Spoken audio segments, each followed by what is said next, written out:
This is just the latest in what has become a string of shootings on New Orleans highways. Eleanor Tabone joining us now live from the French Quarter. And Eleanor, this is really such a sad story. That's right, Charisse. An extremely sad story.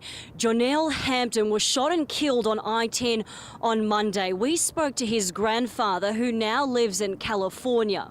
This is his reaction to this heartbreaking news.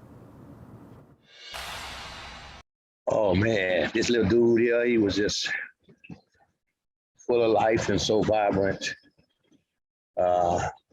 He had his music dreams, you know, and goals and things set. And he was just really trying to find his way.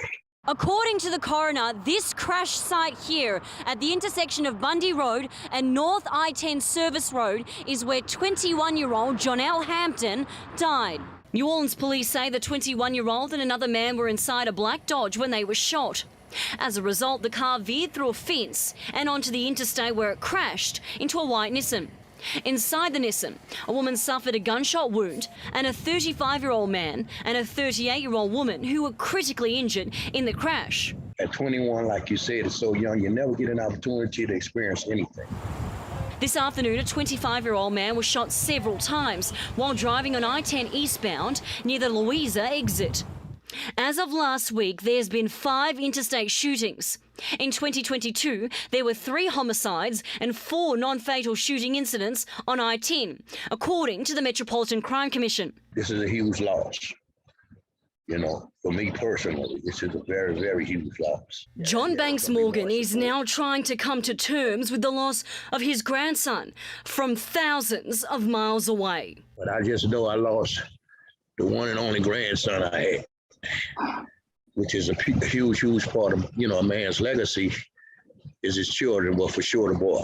He says Johnell, also known as Neil, was focusing on his music. He was very energetic and entrepreneurial, you know. He really wanted to make his way. John comes home 3 times a year. He says his trip home next week will be for Johnell's funeral. And I'm gonna miss him saying Papa.